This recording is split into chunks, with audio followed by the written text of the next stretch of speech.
In the 80s, video games were innocent. They were largely considered a children's toy. The public perception of video games was Pac-Man, Mario, and Tetris, cute characters jumping over stuff and cooking hamburgers for everybody. Inoffensive, light-hearted fun for the whole family. Then the 90s come along and everything goes to fucking hell. Music was evil, cartoons was evil, wrestling was evil, candy was evil, Game Boy ads was evil. Every market aimed at kids was now edgy, gross, and profane, and out of this zeitgeist, the next video game craze was born.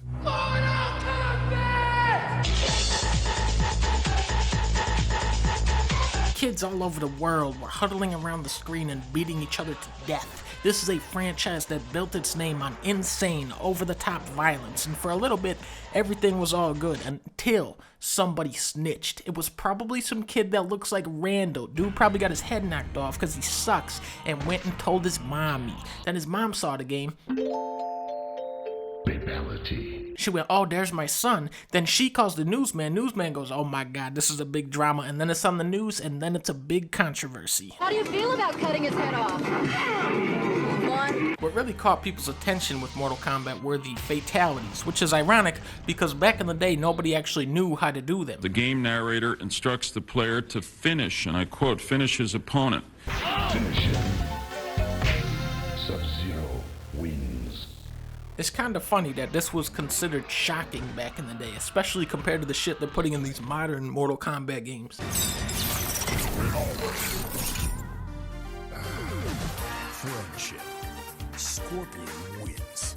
As a fighting game, Mortal Kombat was pretty good for its time, but that's because there was only 2 other fighting games in existence. Punish frames, blocking, combos, none of this really came into play at all. Sub-Zero had 2 moves. He could freeze you or slide, that's it.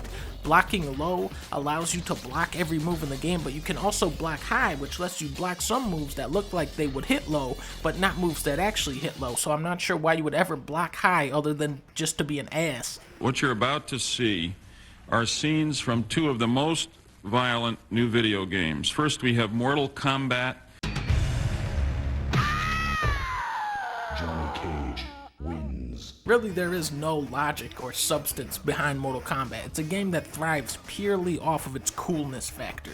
Ninjas fighting robots fighting electricity gods with tons of blood and guts flying everywhere. It was like the Super Smash Brothers of everything boys thought was cool in the early 90s. The uppercuts are so badass. You freaking slam a dude into the air, the whole game stops and he just goes doof onto the floor, leaving a big trail of blood behind him. Sub-Zero, this move is such a classic. You go freeze them in place and they just gotta sit there until you walk over and go bah! This will never get old, ever. But let's not forget about Raging Bombade, which is the move where Raiden goes.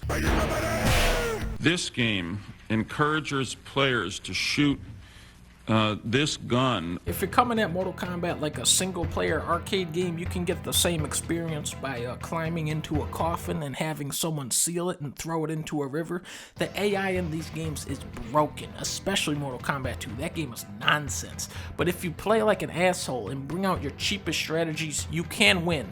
Until you hit the final bosses, which are fucking moronic. Fighting games are notorious for this, and yeah, the bosses in the early MK games are some of the cheapest, most bullshit fights ever devised by humankind. Shame on people that produce that trash. It's child abuse in my judgment. I probably sound like a psychopath saying I miss the charm of Mortal Kombat, but there was a magic in these earlier games that's missing from modern installments. Maybe it's the digitized sprites of real people pretending to hit each other. Heroic characters, more powerful than those found on any other fighting game. Maybe it's the JPEG of a dude that pops up and goes, Toasty!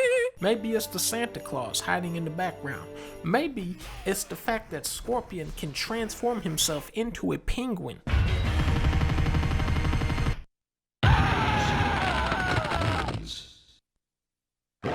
Animality.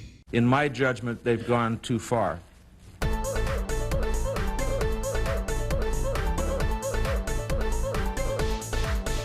This gun. Assassin's Creed is a good franchise.